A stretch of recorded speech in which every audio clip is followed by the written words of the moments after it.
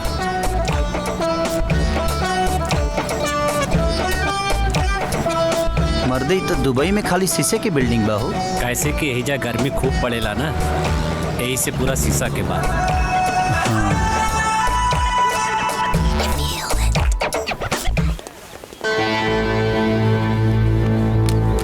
What is this nonsense? I'm sorry, sir. I'm extremely sorry. Clean it from here.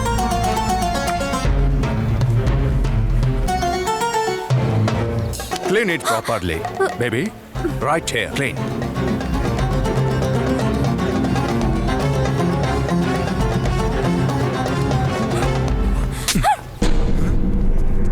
Where is the manager? Come here. Look at her. आ गई आपके अलकतरा। Sir. What happened? Why are you shouting? This bloody lady slapped me. ये क्या किया तुमने? चलो सर से माफी मांगो। मैं नहीं मांगूंगी माफी। ये मुझे गंदी नजर से घूर भी रहा था और गलत हरकत भी कर रहा था। अरे गलत हरकत ही तो कर रहा था, रेप तो नहीं कर रहा था। भैया आप ये। चलो माफी मांगो। Sorry.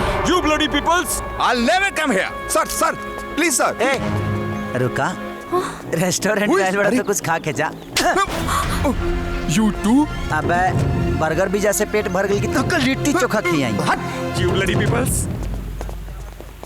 राजू तहरा का जरूरत रहे हमनी के बीच में पड़े के? कस्टमर चल गई ना? तो के कस्टमर के खाली भागता, अपना बहन के इज्जत के कोनो ख्याल नहीं है। ये हमार बहन हुए, हम जैसन चाहा वैसन रखब। तू के हुआ बीच में बोले वाला? और तू यहाँ का बैला? ते हमार छोड़। गांव के संस्कार के ते इतना आसानी से भुला गई। का बोलो तहले गांव में कितना डिंगा का तहले कि अपना बहन के दुबई घुमाओ खातिर लिया जाता नहीं। यह दुबई घुमाओ तारे। ओ भाई, ये दुबई हुए दुबई। यहाँ पैसा कमाई लेना आसान नहीं खे। 6000 रोज के भाड़ा भरे नहीं यहाँ के, समझला? और एक लड़की ना होके की वजह से यहाँ के धंधा चौपट होता रहे। तो एक के बुला लेनी हम। अच्छा, ते अपन धंधा चलावे खातिर अपना बहन के इस्तेमाल करत रे। छी, धिक्कार बा तोरा पा। तोरा से अच्छा तो संजैया बा कि कम से कम अपना माई बाबू के इज्जत से रख ले होई। तोरा लगे अब 1 मिनट नहीं की रुक सकत हम। हट। राजू भैया। जा। हम देखा तानी की संस्कार के चोला ओढ़ के कब तक ये दुबई में तू टिकेला। ओ बुड्ढे, खाना खाते टाइम तो पूरी थाली साफ कर देते हो और काम करते टाइम इतनी काम चोरी। अरे बहू कैसन बात करत बाड़ू, तनी तमीज से बात करा। ए बुड्ढी, तमीज से पेट नहीं भरता, काम करने से भरता है। मेरे मुंह मत लग, अपना काम कर। चाची। अच्छा प्रणाम। राजू, बाबू पता ना तोरा के का आशीर्वाद दी। हमरा आशीष में अगर तनिको भी असर रहित तो हमरा बच्चा हमरे साथ ऐसन बर्ताव न करित। का बुरा बर्ताव करता नहीं हो? हैं? गांव में तो काम करते रहे लो, बाबूजी खेती बाड़ी करते रहना। तू तो पूरा चूल्हा चौका करते रहलू हैं? अब का प्रॉब्लम बा? अब पूरा तो हनी के दुबई भी घुमा देली। एक काम कर, जा घरे जा, खाना वाना बना के रखिया जा। जा लोगन जा। और राजू कब आइला? देर आइला लेकिन दुरुस्त आइला। और बताओ। हाँ, हम तो दुरुस्ते बानी और रह भी, लेकिन तोर स्थिति देख के ना बड़ा तरस होता। अरे हम तो एकदम मस्त बानी। देखा शादी भी आकर के घर भी बसा लेनी भाई। हाँ, जी अपन घर बसावे खाती माँ बाप के विश्वास के धजिया उड़ा दे, वो कबो सुखी ना रह सकेला। अरे जवन माँ बाप तोरा के अपन सरवन बेटा समझलस, ओकरा साथे ते ऐसा बर्ताव करत रे। बड़ा तो के तरस आता ना, ले जाओ लोग के अपना घरे। वैसे भी तोहार बाप नहीं खन। बाप नहीं खन, लेकिन बाप के मरम हम समझाता नहीं। जहिया तोरा जिंदगी से लो चल जाई ना, उस दिन समझ में आ जाए कि माँ बाप के अहमियत का होला। ढेर ज्ञान मत पहला, दुबई में आयल बड़ा ना, पहले अपन गुजारा कैला, फिर उन लोग को लेके जाइया।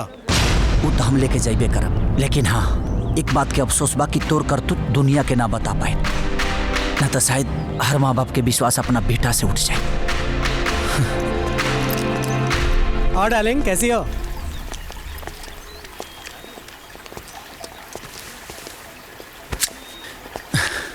कहा बताई कहाँ जाए, कुछ समझ में नहीं क्या होता।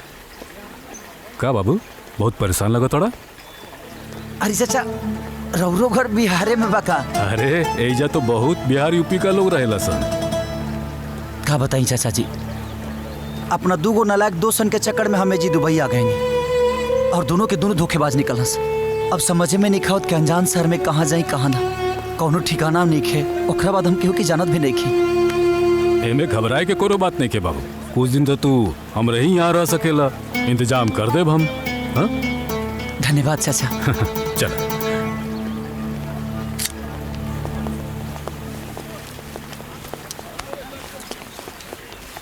ए बंसी, आज से ही अपने ही जरे रहियन।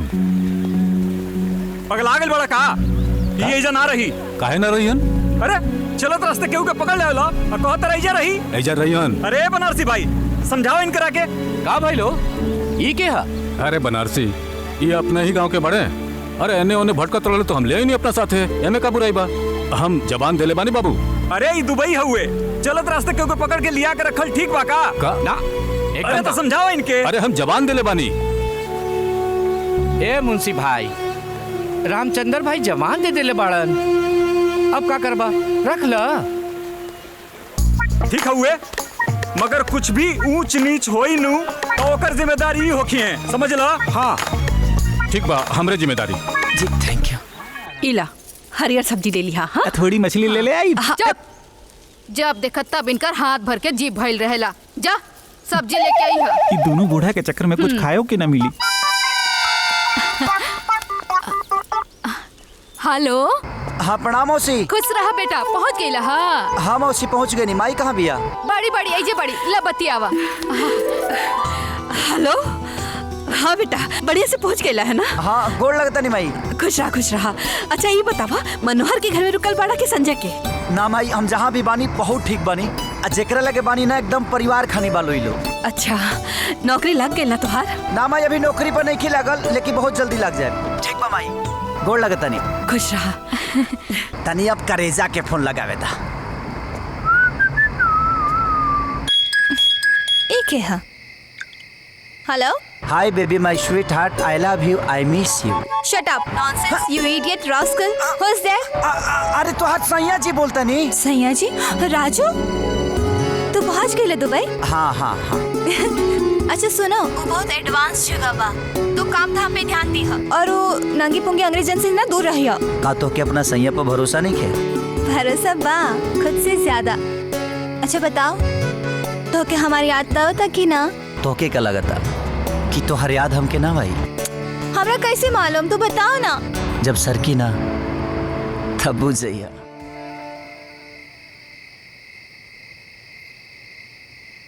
लगता जीजा जी दारू पी पी के रावर खून पानी हो गए बा।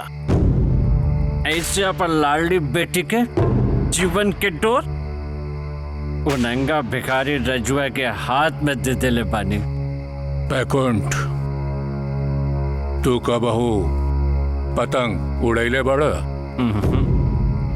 देखा, पतंग काटे के पहले अपना पतंग के ढील देवे के पड़ेला। यही खातिर हम अपना पतंग के ढील दे देने बाड़ी, ताकि और पतंग हम काट सके। अरे तब इतना पापड़ बेले के कौन जरूरत है? अरे होकर बोटी बोटी बोटी बोटी काट डाले होकर। फिर पगला गए बड़ो। कच्चा उम्र का प्यार आग की तरह होला। विरोध जोन है वो घी का काम करेला ना। विरोध ना करे के चाहिए। विरोध करबो ना तो ताकतवर हो जाई। यही से हम ऐसा प्लान कैले बानी कि सांप भी मर जाए और हमार लाठी भी सही सलामत रहे। हमरा के तो सांप आप मरत नहीं के दिखात। अरे जौना जुनून से वो गैल बा ना, वो अपन मकसद में कामयाब होके आई। तो चिंता मत करा, वो भिखारी का औलाद 6 महीना तक का 6 साल के बाद भी दुबई से वापस न लौटी। कोनो काम करे खातिर सोच के आयल बड़ा बाबू? अब कोनो काम करे खातिर सोच के तो नहीं आई, लेकिन बहुत सारा पैसा कमाए के बा हमके। कोनो टेक्निकल काम जाने ला? चाचा हमार रुचि जो रहे तो खेल कूद में रहे, चाहे वो कोनो भी खेल होके, यही से हम टेक्निकल काम सीख ना पाऊनी। कोनो बात ना राजू, कल तोहरा के एगो रेस्टोरेंट में काम दिलवा दे।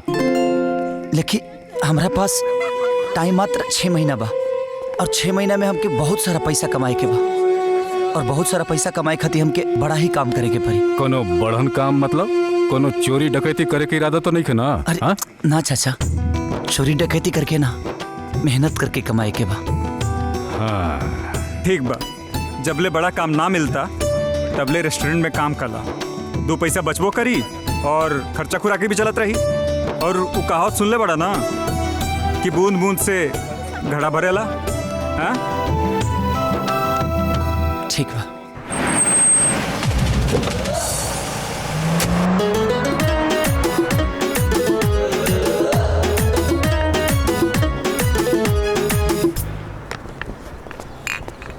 Excuse me. जी मैम। 1 black coffee. जी।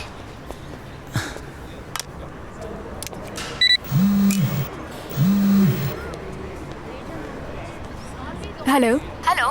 अरे यार प्लीज मेरे लिए कोई असिस्टेंट देखना, वो जो लड़की थी ना उसे मैंने निकाल दिया। ठीक है, मैं पता करके कॉल करती हूँ। Madam coffee. या प्लीज।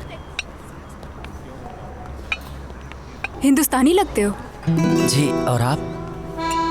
मैं भी कभी हिंदुस्तानी थी, लेकिन अब नहीं। आपको अपनी वतन की याद नहीं आती? यादों के सहारे जिंदगी नहीं जी जाती ना मिस्टर, और अब ये दुबई ही मेरी दुनिया है। हम भी अपनी जिंदगी संवारने की कोशिश कर रहे हैं, लेकिन कुछ ऐसा अभी तक नहीं हुआ, इसीलिए रेस्टोरेंट में काम कर रहे हैं। तुम अच्छा काम करना चाहते हो? अच्छा खासा पैसा कमाने के लिए तो अच्छा ही काम करना पड़ेगा ना। तो ठीक है, आधे घंटे बाद मिलते हैं अलवारियो पब में। तुम फुल नाइट मेरे साथ एक दोस्त की तरह रहो, फिर मैं बताती हूँ कि तुम किस काम के लायक हो। जी मैडम। हेलो मैडम, सुबह हो गया है। राजू मुझे घर छोड़ दो। अरे बोला तो ऐसा बड़ू जैसे पंचायत के आदमी हो काम करे के पड़ी हमके। दुबई में कहाँ घर ढूंढी तुहार? यही तो काम है तुम्हारा। अच्छा। और पैसे कमाने हैं ना? हाँ। तो चलो, मुझे घर छोड़ दो। अरे रोक रोक रोक रोक। अरे बाप रे बाप, ये मकई के बोरा है हगिए देव।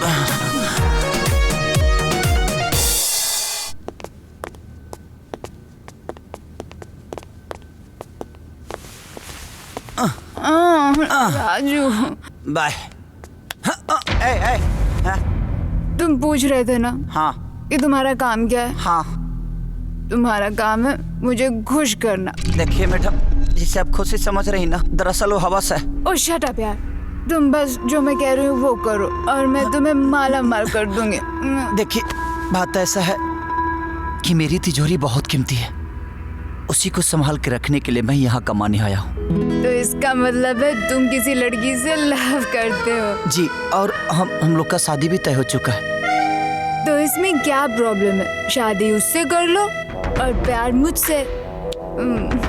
देखिए, बोल तो आप ऐसे रहे हैं जैसे कि बर्थडे का केक काट के खाना है हमको। देखिए, जिस तरह हम चाहते हैं ना कि हमारी पत्नी सती सावित्री हो, उसी तरह हमारी पत्नियां भी चाहती हैं कि हमारा पति पवित्र हो, और उसी पवित्रता का पुजारी हूं मैं। सुपर्ब यार, तुम्हारे जैसा पाक साफ आशिक को कौन अपना शौहर बनाना नहीं चाहेगी। और हाँ, सॉरी जो मैंने तुम्हारे साथ जो भी कुछ बदतमीजी की उसके लिए हम सॉरी। और हाँ, तुम प्लीज कल मुझसे जरूर मिलना। जी ठीक है। ओके ठीक है, पर प्लीज जरूर आना। हाँ हाँ जी जी। बाय।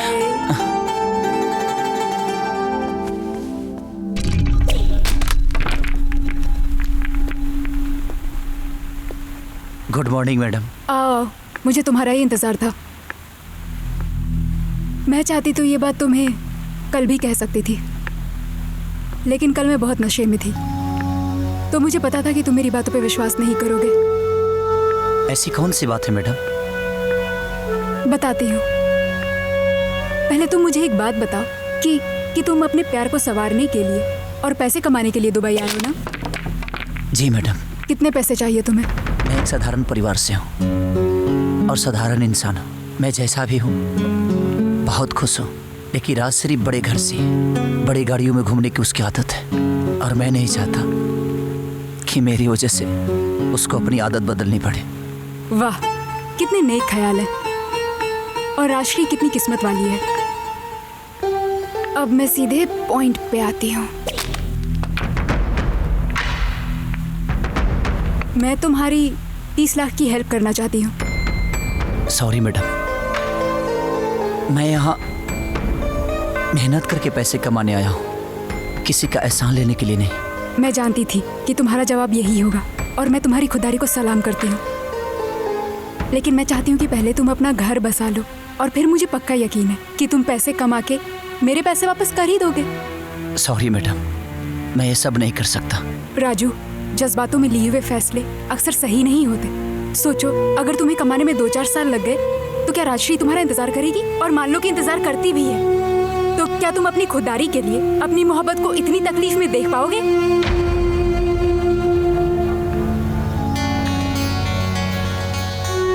किसी नेक काम के लिए किसी की मदद लेना गलत नहीं है। अरे लोग तो खुदा का घर बनाने में भी लोगों की मदद लेते हैं, तो क्या तुम अपना घर बसाने के लिए मेरी मदद नहीं ले सकते? देखिए मैडम। बस राजू, कुछ मत बोलो। अगर मेरे पैसे तुम्हारे काम आ जाएंगे तो मेरे पैसे भी पाक हो जाएंगे। और हाँ, मैं पैसों का इंतजाम और तुम्हारे टिकट का इंतजाम भी कर रही हूँ।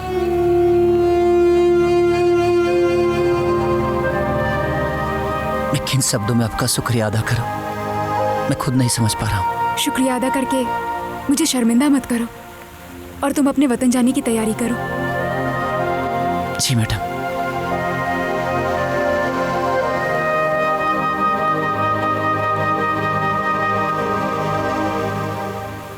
चाय तो एकदम तूफानी बनोले बड़ा। ए चाचा, हैला मिठाई खा। तू ला। ए भाई, ये चाय के साथ मिठाई, ये कैसन कॉम्बिनेशन है भाई? पहले खाता सही। हैला भैया। लगा था कि राजू भाई के कोनो नौकरी वोकरी लग गइल बा। अरे हैला तू खा। नौकरी ना, लॉटरी लग गइल बा। अरे बाप रे बाप। अरे ना हो, हमारा साक्षात लक्ष्मी जी मिलल बड़ी और 30 लाख रुपया देवे के तैयार बड़ी। अब बुझाता कि 2-4-5 दिन में हम गाँव निकल जाए। अरे बाप रे बाप। ए भाई, यहाँ इनका के कौन लड़की 30 लाख रुपए देवे ला तैयार हो गई? काहे ना दे सकेला? कौन? राजू हैंडसम बा, जवान बा।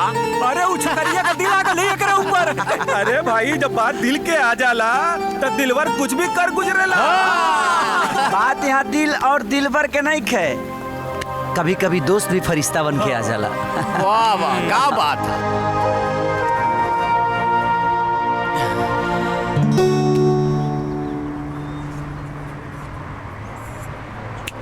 हेलो। अरे तुम कब आए राजू? जब आप ख्यालों में खोई हुई थी। क्या सोच रही थी? ये सोच रही थी कि तुम तो कुछ दिन में अपने देश जाके अपनी सनम को अपनी बाहों में पाके मुझे भूल ही जाओगे, लेकिन मैं तुम्हें कभी नहीं भुला पाऊंगी। छोड़ो ना, मैं भी कितनी पागल हूँ। तुम दुबई आए हो, तुमने कुछ दुबई घूमा है कि नहीं घूमा है, ये तो बताओ मुझे। अरे नहीं, अभी कहाँ घूम पाया। डोंट वरी, आज ही मैं तुम्हें दुबई का पूरा दीदार कराती हूँ, अच्छे से दुबई घुमाती हूँ। तो चले? हाँ।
क्या मैडम, कोई टेंशन है क्या? हाँ, अबू अम्मी शादी के लिए परेशान कर रहे हैं और मैं अभी शादी करना नहीं चाहती और मैंने उनसे बोल दिया कि मुझे यहाँ पे एक लड़का पसंद आ गया है और मैं उसी से शादी करूंगी। लेकिन माँ बाप से कभी झूठ नहीं बोला करते। ये तो मुझे भी पता है, लेकिन अब मैं फंस चुकी हूँ और अब मैं क्या करूँ? अब तुम मुझे इस प्रॉब्लम से बचा सकते हो और मैं टेंशन फ्री हो जाऊंगी। एक हेल्प करोगे मेरी? आप मेरे लिए इतना कुछ कर रही हैं तो मैं आपके लिए क्यों नहीं कर सकता? बताइए क्या करना है। बस कुछ खास नहीं, तुम्हें मेरे लवर होने का नाटक करना है कि तुम मुझसे बेपनाह मोहब्बत करते हो और तुम मुझसे बहुत जल्दी शादी कर लोगे और मैं ये वीडियो क्लिप बना के अब्बू और अम्मी को भेज दूंगी तो उन्हें यकीन हो जाएगा और मेरी सारी टेंशन दूर हो जाएगी। लेकिन राजू प्लीज प्लीज मना मत करना। राजू प्लीज। ठीक है, आइए वीडियो बनाते हैं। हाँ। यहाँ से। सलाम अबू अम्मी जान, बड़ी प्यारी है आपकी शहजादी। और हाँ, आप लोगों से भी ज्यादा मैं मुमताज से मोहब्बत करता हूँ और आप लोग के दुआ से मैं बहुत जल्दी शादी भी करने वाला हूँ। I love you. Love you too. ओम नमः शिवाय, नमः शिवाय, नमः शिवाय, नमः शिवाय, नमः शिवाय, नमः शिवाय। अरे जानकी, हाय देखा राजू के फोन आइल बा। हाँ। हेलो। हाँ प्रणाम माई। खुश रहा बेटा। माई हमार कल फ्लाइट के टिकट हो गइल बा, हम कल ले आ जाए। सच? हाँ माई। ठीक बा माई, प्रणाम, रखा तानी।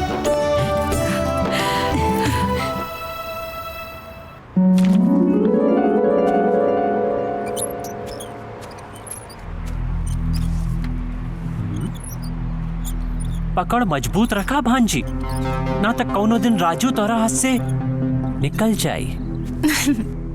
मामा जी, निकलेला वो जे दिमाग में होला, जे दिल में होला वो कबो ना निकलेला।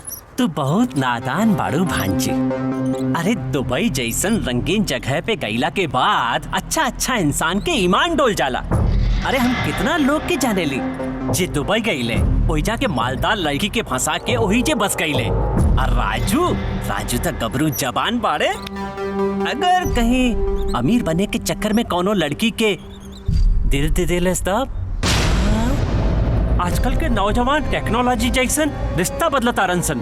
और एगो तू बाड़ू देखा कि लैला मजनू के जैसन अपन प्यार के प्यार समझे लो।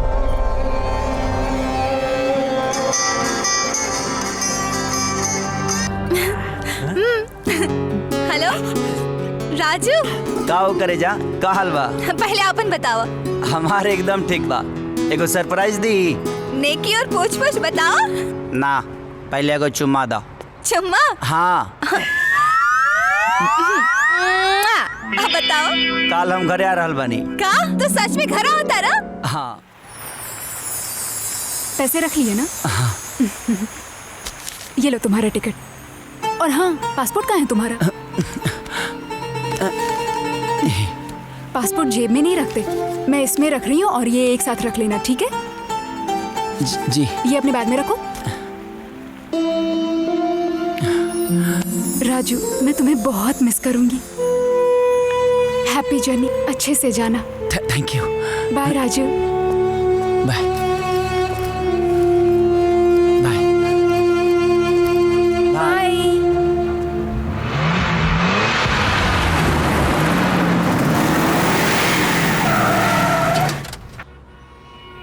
क्या हुआ? लगता है गाड़ी में कुछ प्रॉब्लम हो गया, धक्का लगाना पड़ेगा।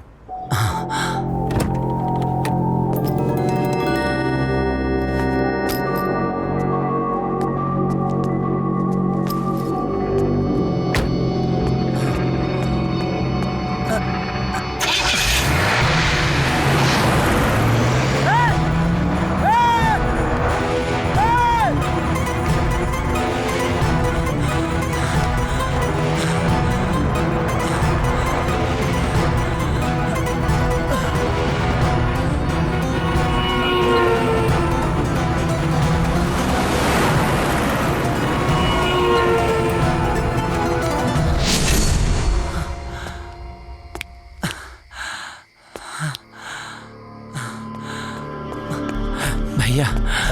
हाँ भाई। अलकदरा लेन कितना दूर पड़ेगा? बाबा अलकदरा तो बहुत दूर है। पैदल जा सकते हैं? नहीं बाबा, तुम पागल हो जाएगा, वो बहुत दूर है। ख्याल रखो, ख्याल।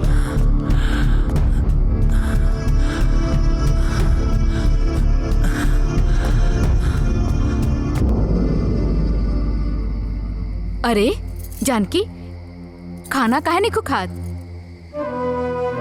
दीदी, हमने एजा खाना खाता नहीं, पता नहीं हमार लेकर खैले होई कि भूखले पेट होखी।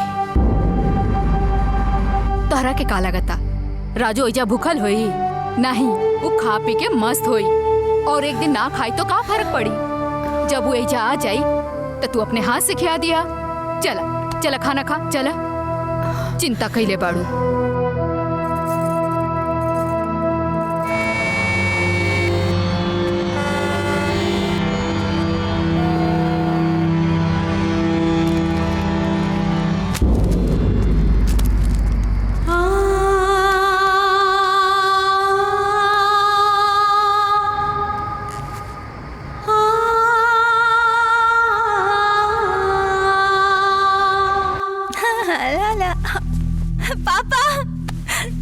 पापा, आज हम बहुत खुश बानी।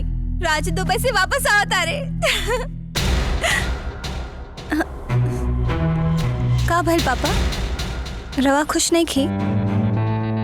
बेटा, हम तो के एगो वीडियो सेंड कैले रहनी हो, जरा देख लो। वीडियो?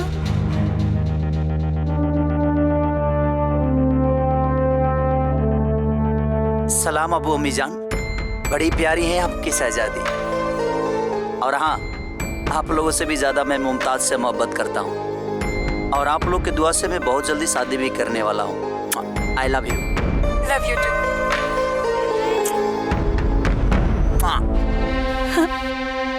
ये सब कहा पापा? बेटा, हमरा के भी समझ में ना आवत हो कि सब का हो रहल बा।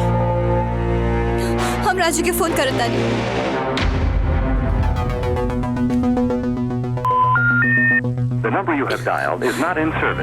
कोनो फायदा ना हो बेटा। बहुत बार हम ओकरा के फोन कैनी हो, लेकिन ओकर मोबाइल ऑफ हो।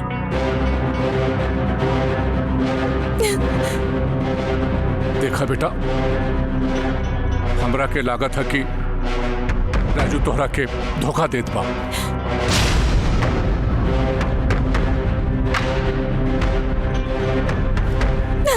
I hate you, Raju. I hate you।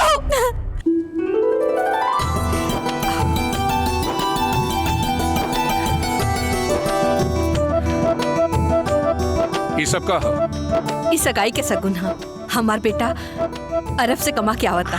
तू एगो काम कर, इस सारा सगुन का सामान लेके तू सीधा दुबई चली। वहाँ तो हर मक्कार बेटा मुमताज नाम के लड़की से ब्याह करत बा। ई का कहता नहीं रहुआ? अरे जीजाजी ठीक कहता नहीं। अरे वो हमारी भांजी के साथ धोखा कैले बा, खिलवाड़ कैले बा। और ओहिजा दुबई में एगो नंगी पुंगी फिरंगी लड़की मुमताज के साथ प्रेम 2500 बढ़ाता। बेटी, ये सब झूठ बात बा। ये लोग तो हर दिल में नफरत के सुई चुपात बाड़े। रवा चुप रही। हम उनकर करतूत अपना आंखों से देख चुकल बानी। एक मिनट रुका, हम फोन करता नहीं। The number you have dialed is not in service at this time. कर ले लू बात। हो गई तसल्ली। चोर चोरी करके वहीं बैठल रही, भाग गई। भाग गई। अरे ये ऐसे न मानी। देखा एकरा की वीडियो? हाँ, पकड़ा गई। लंदन के आरसी का और पढ़ा लिखल के फारसी का। ये देखी, हाई देखी। I love you. Love you too. अपन अय्याज बेटा के करतूत देखला के बाद भी एजा बेशरम नियन खड़ा बानी। अरे बेशर्मी तो एकरा खून में है बैकुंठ। 25 साल पहले एगो घटना घटल रहे। बोलो। हमरा रोवा से बहुत जरूरी बात करे के बा। देखा, हमरे खानदान का परंपरा है कि शादी से पहले लड़का लड़की ना मिल सके। अब शगुन मानल जाला। खैर छोड़ा, काहे के बुलौले बड़ू? हम रोवा से ब्याह ना कर सकेला। काहे से हम केहू और से प्यार करेला और तन मन से ओकरा के अपन पति मान चुकल बानी। देखा, तोहार हमार शादी टूटा था न तो हमरा के गम नहीं खे, लेकिन अफसोस ई बात कह कि हमरा खानदान में न्योता बट गई बा।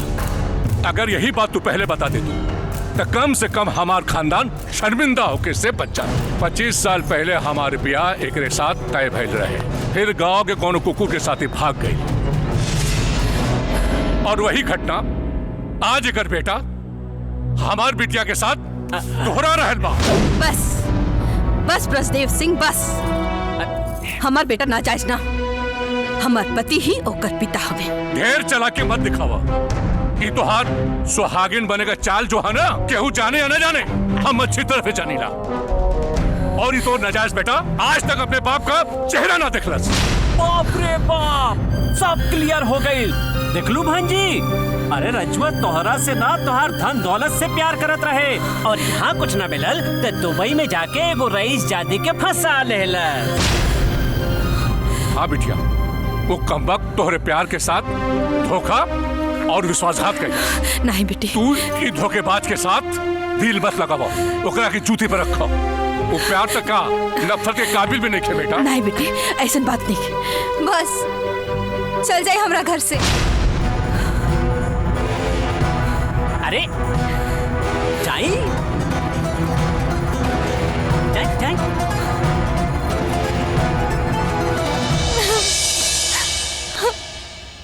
पापा, सबके हो आप जैसे न अच्छा कहे नहीं के। सब ठीक हो जाए बेटा, अभी तो हम बानी ना, सब ठीक कर दे।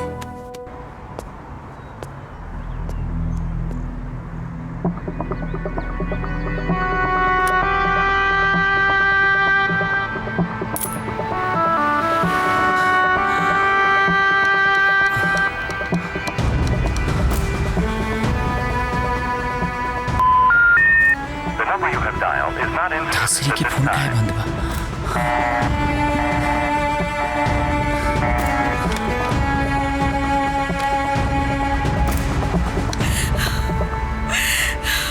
का फिल्म भाई तेरे वक्त काहे बढ़े? जेकर बेटा नालायक होगी वो माई की किस्मत में रोए के अलावा और का बा? बोल कहाँ ले पहुंचल पड़े? हम अभी दुबई में बनी माई। अइले काहे नहीं रे? बहुत लंबा कहानी बा माई, बाद में बताई। तो सगरो कहानी हमरा के और राशि के घर वालन के पता चल चुकल बा कि तू मुमताज नाम की कौनो लड़की के साथ शादी करे वाले बाड़े। मुमताज से शादी करे वाला बानी?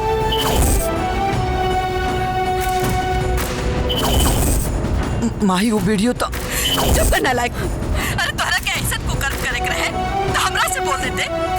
हम सगाई के सगुन लेकर के राशि के घरे ना जाते और ना ही वो बाप बेटी मिल करके हमर बेइज्जती करते, हमरा के घर से भगाते।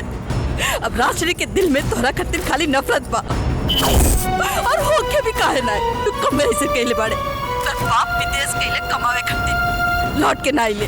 अब तू दुबई गइल बाड़े ना, लौट के मत ये सोच लिए तोहार माई मर गई बिया।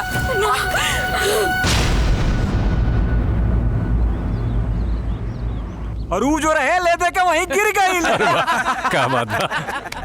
अरे राजू, तू इंडिया ना गई ला?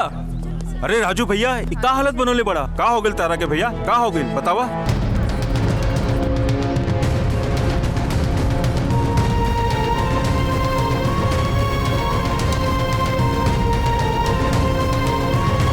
हिम्मत मत हरा राजू, डट के ही समय के सामना करो, सब ठीक हो जाए बाबा। का ठीक हो जाए चाचा? मोबाइल पैसा सब कुछ चल गई। एक अफसोस नहीं के, अफसोस तो बात के बा कि हमारे पासपोर्ट भी चल गए। अब बिना पासपोर्ट के हम अपना देश वापस कैसे जाए? बाबू तोहरा साथ तो बहुत बुरा भइल। कुछ समझ में नहीं आवत कि किस्मत हमारा संगे कौन कौन खेला खेली, जेकरा खाती जान हथेली पे लेके घूमता नहीं। अब तो वो मुंह मोड़ लेलस। बाबू कोई तो खेला तोहरे साथे हो रहल बा। हमार सिक्स सेंस बता रहल बा ई खेला का मेन खिलाड़ी मुमताज बाड़ी।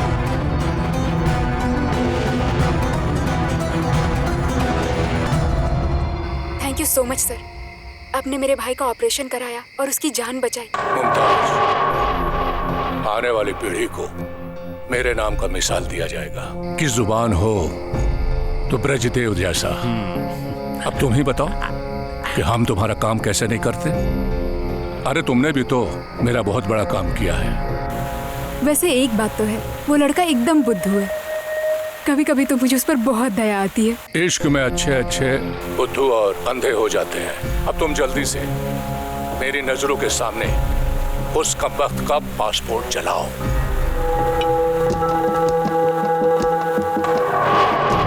ये रहा उस बुद्धू का पासपोर्ट। और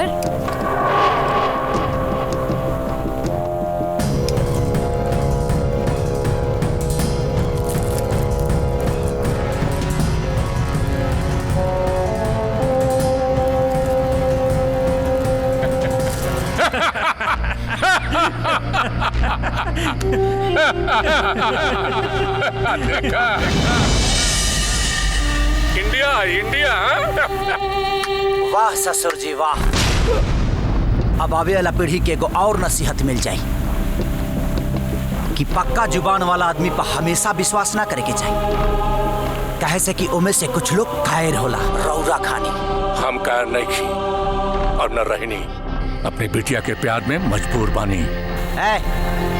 प्यार जैसन पाक शब्द रू अपना जुबान पर मत लियाई। प्यार तो हम करेनी राजश्री से, और वही प्यार के वास्ता।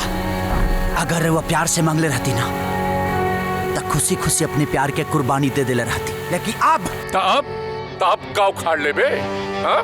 रौरा का लगा था कि हमरा लगे पासपोर्ट ना रही तो हम वापस ना आ सकीले। रौरा और मुमताज के साजिश के तलवार में इतना धार नहीं खे कि हमरा और राजश्री के प्यार के काट सके। सुन, तोर और मुमताज का नकली वीडियो हम अपन बिटिया के दिखा देले बानी। अबू तोरे से नफरत करे ले, नफरत।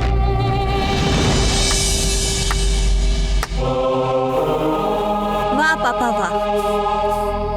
एगो सच्चा पिता के चेहरा के पीछे इतना घिनौना चेहरा बा। आज पता चल गई। तो पता चल गई ना, सब देख ले लू ना। तो कान खोल के सुन लो। वो भिखारी के हाथ में हम तो हर हाथ कबाऊ न दे। अगला महीना में 10 तारीख के तो हर शादी है राजदेव से तय कर देले बानी। हम मर जाए लेकिन राजू के सिवा केहू और से शादी ना करब। वो तो के जिए न दे और हम तो के मरे न दे। ससुर जी, अगर दौलत से इंसान जिंदा रहित ना तो आज तक दुनिया के सब अमीर जिंदा रहते। बड़ा बड़ा बात कहे बड़ा आसान होला। कहे कि बोले में रुपया ना लगेला और तो रुपया में हैसियती का हो। खून पसीना बहा के आज तक एगो रुपया कमेले बढ़े। दुबई गए हुए रुपया कमावे कितना कमेले बढ़े, कितना। तो हमरा के 6 महीना का समय देले रहले ना। अब हम तोहरे के समय देता नहीं। 15 दिन के अंदर हम अपन बेटिया का ब्याह करता नहीं। और ये 15 दिन में अगर तू 15 लाख मतलब एक दिन में 1 लाख कमा के लिए तो हम अपन बिटिया का हाथ तोहरे हाथ पे दे दे। ये ब्रजदेव का सच्चा जबान है। नहीं तो दुबई में दरिया बहुत है। चली ससुर जी, एक बार और वो जुबान पर भरोसा कर लेता नहीं। और हाँ, दुबई के समुंदर से गहरा हमार प्यार बा। पसीने के स्याही से जो लिखते हैं अपने इरादे को, उनके मोहब्बत के पन्ने कभी कोरे नहीं हुआ करते। राजू, हमरा के माफ कर दो। हम लोग के बहकाव में आके तोरा के गलत समझ लेनी। अब अगर जुल्म सितम के इम्तिहान भी होगी तो भी मैं जीत जाऊंगी। अगर तुम मिल गए तो मैं जिंदगी जी लूंगी, वरना तेरी मोहब्बत में फना हो जाऊंगी। हम तुम्हारा इंतजार करब राजू। कसम है तेरे इंतजार का, इत्तेबार तेरा टूटने नहीं दूंगा। रिश्ता अपना जन्म जन्म का है, साथ तेरा छूटने नहीं दूंगा। अरे हाँ! तुमने मुझे नहीं अपने आप को धोखा दिया है। और हाँ, जिस दिन तुम्हें सच्ची मोहब्बत हो जाएगी किसी से ना, उस दिन समझ में आएगा कि जुदाई का मतलब क्या होता है। छी!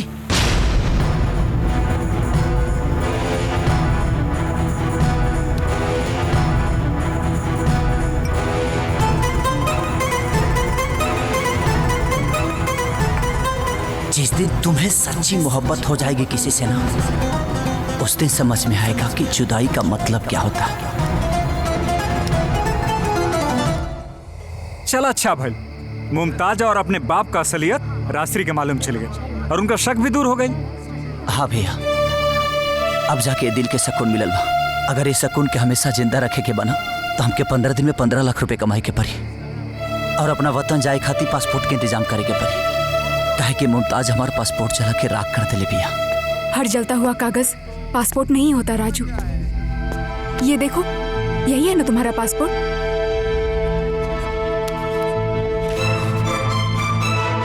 हाँ, ये तो हमारा पासपोर्ट था, लेकिन जो जलाई वो क्या था? वो नकली था।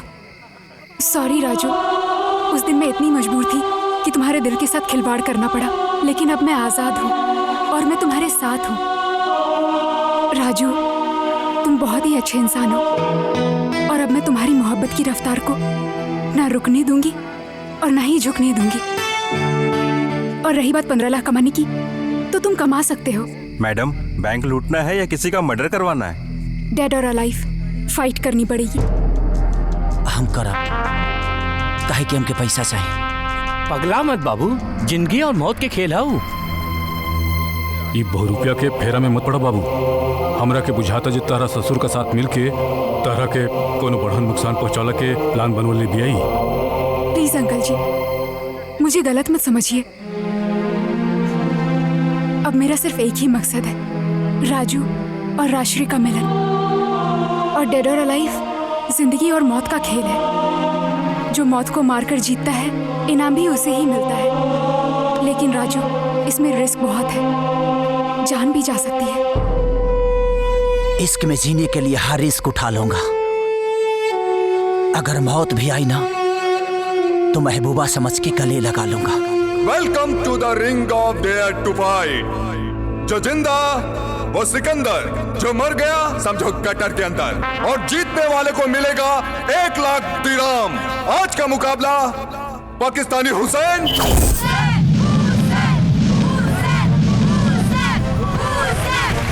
और हिंदुस्तानी राजू का है।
अपना खातिर ना हमरा खातिर, अपन प्यार खातिर। राजू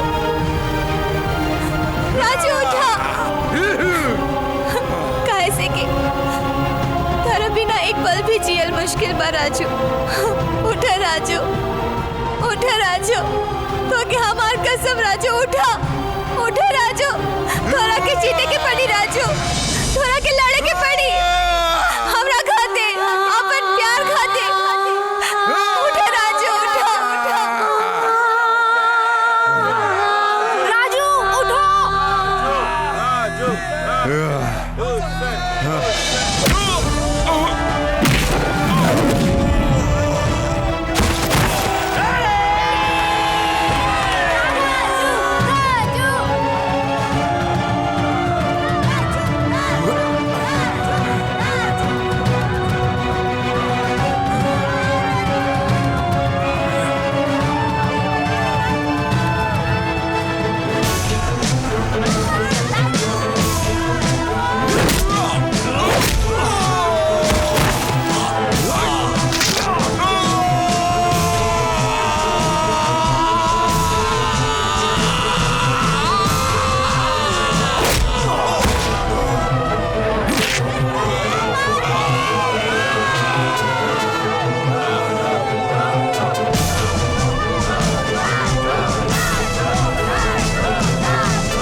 भैया हमके भी रोए का आ लइकन खनी रोए लगला। चुप रहा। अरे पिंकी अरे अरे खुश रहा। हमार बहन भी हमके विदा करे खातिर आइल बिया का। भैया विदाई तो डोली में बिठा के भाई करेला, हम तो बस अपन फर्ज निभावे आइल बनी। ई राखी रखला, शायद अब हम तोहरा के कबो राखी ना बांध पाई, रक्षाबंधन के दिन बांध लिया। अरे ऐसा बात काहे करत तारू, सब ठीक हो जाए। जेकर भाई कसाई ओकरा जीवन में का ठीक होई, तू चिंता मत कर भैया। जब तक हमसे बर्दाश्त होई ना, हम अपने भाई के हर जुल्म सहब। बेटा राजू, हाँ हम बुझत रहली कि हमार बेटा था श्रवण कुमार रहे, खूब देश दुनिया घुमाई फिराई, खूब सेवा करी और हमनी के बुढ़ौती स्वर्ग बन जाई, लेकिन हमनी की जिंदगी के नरक बना देला ससुरा भागा। बबुआ रे, वो हमनी से इतना घटिया इतना गंदा काम करावता ना कि मन करता कहीं डूब धस के मर जाई। अरे चाची ऐसे काहे बोला तारू, आज नहीं तो कल ओकरो समझ में आई जब ओकरो औलाद हुई, और ओकर औलाद ओकरा संगे जब ऐसा नहीं व्यवहार करी तब ओकरा समझ में आई कि माँ बाप के कदर का होला।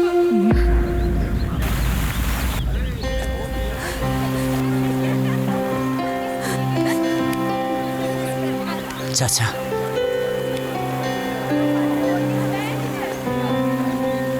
और ऐसा हम कबो ना भूल पाए। अगर वह हमके ना मिल रहती और हमके रहे के सहारा न दिले रहती तो शायद हम इतना जल्दी अपना देश में इतना पैसा कमा के ना जा पाई थी। अरे ओल्ड मैन, तुम इधर क्या करता है? काम धंधा छोड़ के टाइम पास करता है? अब और क्या करूं मैं? 25 साल से तुम्हारी गुलामी कर रहा हूं, अब तो बख्श दो। हम तुमको बख्श देगा, हमारा कर्जा कभी देगा। तुम हमारा कर्जा दे दो, हम तुमको बख्श देगा, वरना 6 साल हमारा गुलामी करना पड़ेगा। बच गया तो ठीक, वरना अल्लाह करे। चाचा एक ऐसा कर्जा के बात करता। बेटा हम एकरे साथ ऊँट के व्यापार करत रहनी है, न जाने कैसे 10 गो ऊँट मर गई, तो ओकरी बाद हमरा साथ गद्दारी करके ही हमरा के झूठा मुकदमा में फंसा देलस, और फिर हम वही के पेनाल्टी आज ले भरत आनी। अब न जाने कब हमरा के ऐसे छुटकारा मिली। बाबू नो टाइम पास, काम क्या तुम्हारा बाप करेगा? ए झिंगुर, थोड़ा तमीज से बात कर। हम हिंदुस्तानी हैं, इज्जत कमाते हैं और इज्जत से ही खाते हैं। अपने से बड़ों का रिस्पेक्ट करना सीख। अगर तुमको इतना बुरा लगता है तो हमारा पैसा दे दो और इसको लेके जाओ। इसका शक्ल देख के हम ऐसे ही परेशान हो गया। चल जा, तो पैसा हम दे। जाता है, अल्लाह करीम। चाचा अरे वो हमारे साथ गांव चले। बाबू जायब तो हम कहाँ जाए? गाँव में हमरा केहू निखे। अरे हम भानी ना चाचा, रउआ एगो अनजान आदमी के वो इतना अनजान शहर में रह के ठिकाना देनी, एगो पिता जैसन प्यार देनी, तक हम अपना साथ में रउआ के रह के ठिकाना और प्यार नहीं दे सकत। मुमताज, अब हम अकेले गाँव ना जाए, हमरा साथ ही सारा लोग जाए। राजू पागल हो गए हो क्या? अगर तुम पैसे लेकर नहीं जाओगे तो राजश्री की शादी किसी और से हो जाएगी, और फिर तुम दोनों की मोहब्बत का क्या होगा? दिमाग खराब हो गया का? तू ई लोगों के भावना में मत बहाओ। तोरा के ई लोगों का हालत नहीं क्या मालूम? केहू के ऊपर लाखों रुपया का पेनाल्टी बा, केहू के ऊपर लाखों रुपया का कर्ज बा। तोहर सारा पैसा ई लोग के पासपोर्ट छुड़ावे और जहाज का टिकट बनावे में खत्म हो जाई। कौनो बात ना होई तो होई। अगर हमरा किस्मत में राजश्री लिखल हुई है तो हमके जरूर मिली, लेकिन अब ये लोग के किस्मत हमारा हाथ में बा।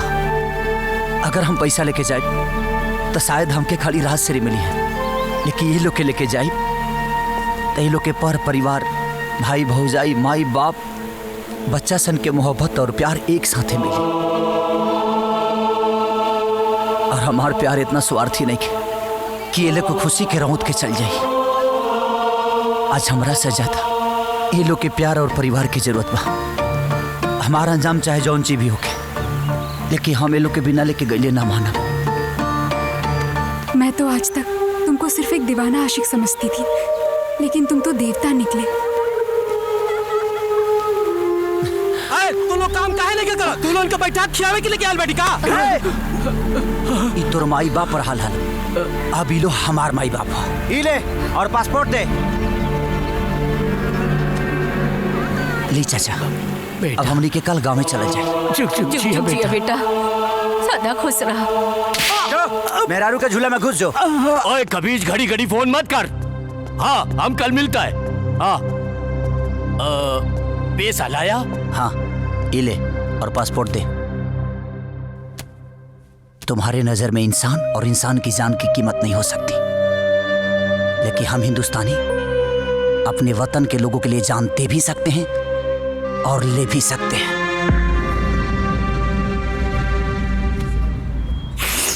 ये ले, पिंकी के लिए में जितना खर्चा तुर भइल बा, अब तो पासपोर्ट दे सकेली ना। ये ला पासपोर्ट।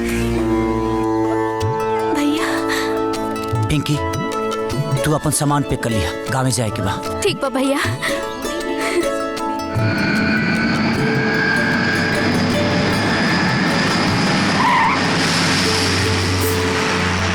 हे मोती, आज ले हमरे दरवाजे पे फटफटिया भी ना आई। देख कितना बड़ा बसा होता। अरे तो हर बेटा हीरो बन के आवता, फटफटिया का जहाज से भी आ सकेला।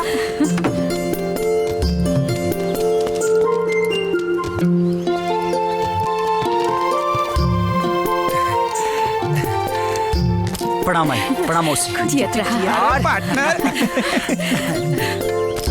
देख माई, हम काले रही ना कि जेंगा जाई वहीं वापस आए। हाँ। और हम अकेले ना देख तोरा से मिले खती कितना लोग आइल बा। हाँ। अरे पिंकी, तू भैया संगे आइल बाड़ू? देखा काकी, राजू भैया अपना साथे कितना लोग के अरब से लेके आइल बाड़े। अरे सुखी काका, मालती काकी, रहुआ लोग भी संजय नहीं खेलोकत। नाम ना लियो कुकर्मी के। अरे वो औलाद के नाम पे कलंक बा, एगो कलंक। अरे बेटा होके तो राजू जैसन हम सबके खुशी खातिर, हम सबके ले आए खातिर अपन सगरी कमाई लुटा देलस। तू धन्य बाड़ू जानकी कि राजू जैसन देवता के तू जन्म देने बाड़ू। अगर राजू न रहते ना तो हमने परदेश में ही मर मिला जाती। सच में चाची, तू दुनिया के सबसे महान महतारी बाड़ू। तहार दर्शन पाके हमार जिंदगी धन्य हो गई। प्रणाम। चला तारी।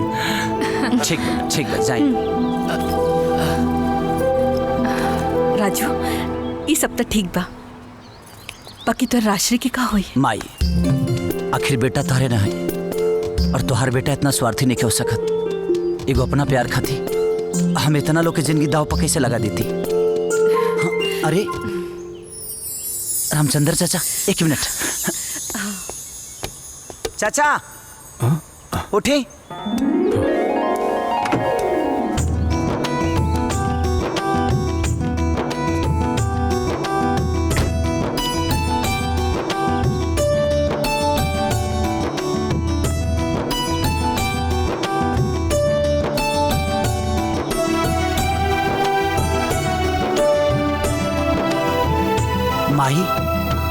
रामचंद्र चाचा हुआ तो उससे मिले खातिर बहुत बेचैन रहे हैं।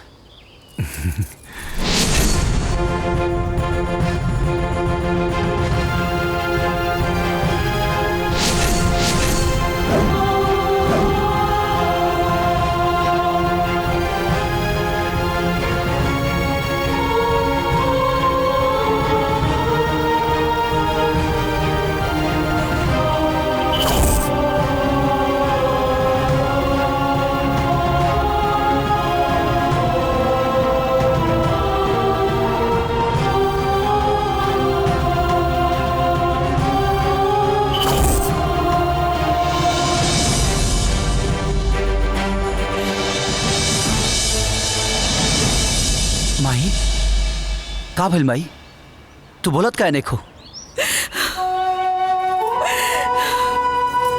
हमर लाल बेटा, आज तक जौना सवाल खातिर हम तोहरा के हर जवाब थप्पड़ से देत रहनी है ना, उस सवाल के जवाब तो खुद लेके आयल पड़ा। मतलब? ई तोहर बाबूजी बड़न। बाबूजी? बाबू ना, बाबू ना, हम ही लायक नहीं की बाबू। हम तू दोनों लोगन के बहुत तकलीफ दिले बानी। हम तो हर बाबूजी कहे लायक नहीं की बाबू, और ना तोरे माई के पति। बाबूजी ऐसे काहे बोलता नहीं? अरे ये बड़ खुशी का हो सकत कि रवा वापस आ गए। रवा याद में माई के तड़पत बहुत बार दिखले बानी। रउरा बिना अनाथ की जिंदगी बहुत जियल बनी।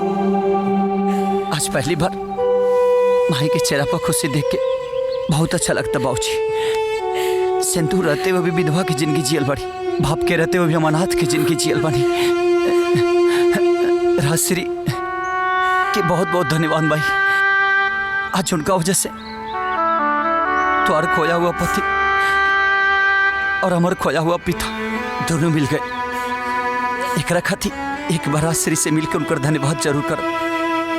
अरे खाली खड़े रहबू कि बाबूजी के आरती भी उतरबू? हाँ।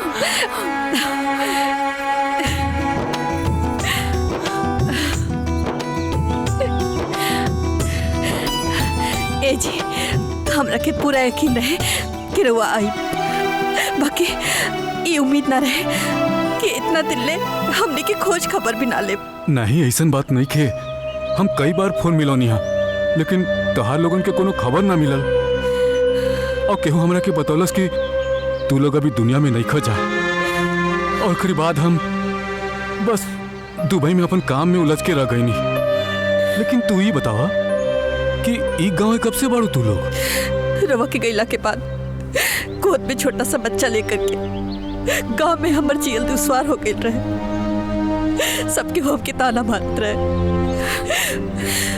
और हमने बिया भी तो मंदिर में अकेले रहनिया। दीदी भेटा गई रहे, दीदी हमने के लेके एजा आ गई। तब से हमने एजा बाड़ी। वो कमीना रजुआत दुबई से यहाँ आ गई ला, यहाँ जरूर आई। तू सब अलर्ट रहिया, भीतर घुसे ना पावे। अरे ओकरे सेवा के सब इंतजाम हम कर देले बानी। शैतान के नाम लिहल गई और शैतान हाजिर हो गई बा। तू आ गई ले, हमरा के पता रहल कि तू आई बे। हमार शर्त याद है, रुपया लिए ले। ब्रजदेव का आज भी जबान है कि रुपया देवे तो यही मंडप में हम तुहार फेरा राशि साथ करवा दे। शर्त पर सत्ता और सरकार चलेला, लेकिन प्यार दिल से होला। और हाँ, हम जाना तनी रो जुबान के बहुत पक्का आदमी बानी, लेकिन हिसाब के बहुत कच्चा। रहुआ अपना बेटी के कीमत मात्र 15 लाख लगौले बानी, लेकिन राजश्री तो अनमोल बाड़ी और उनकर प्यार उससे भी ज्यादा अनमोल।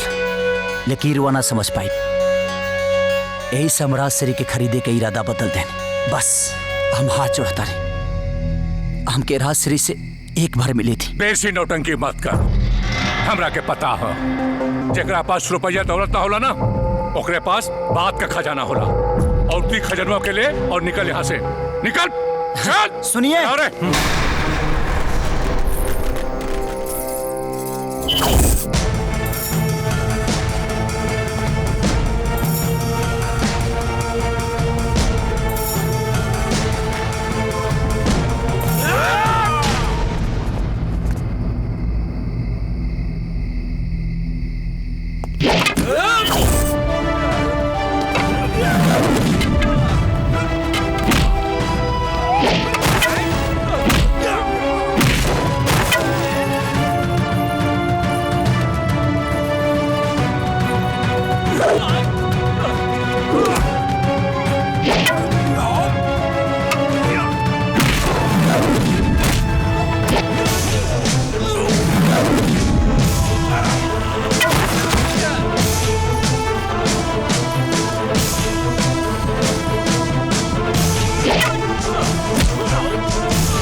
राजश्री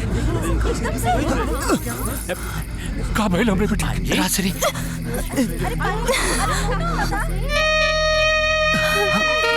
राजू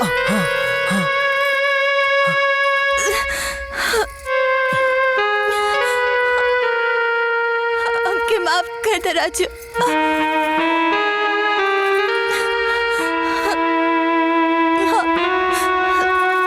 तोरा सिवा केहू और के नहीं के हो सकत।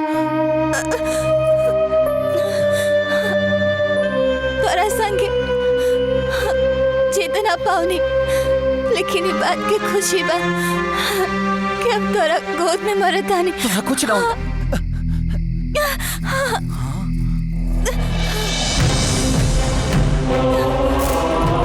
राजश्री कुछ ना हो। राजश्री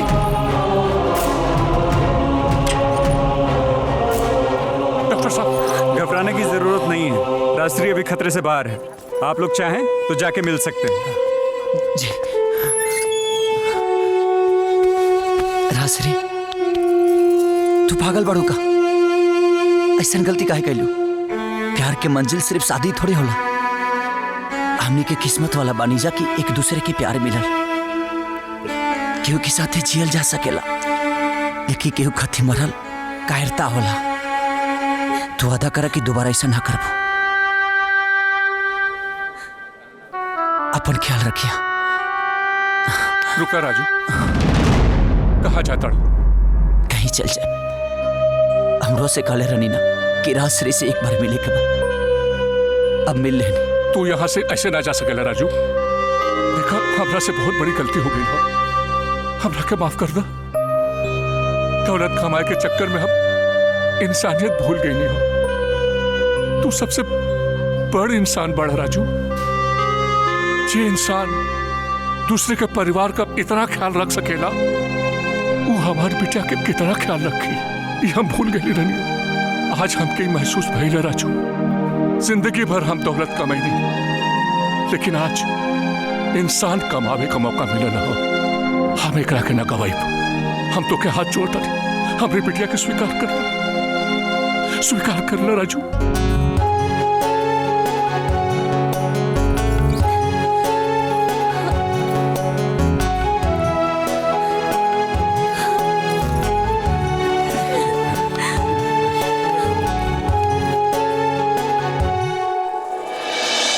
आपन पसंदीदा फिल्म देखे खातिर डाउनलोड करी दंगल प्ले ऐप।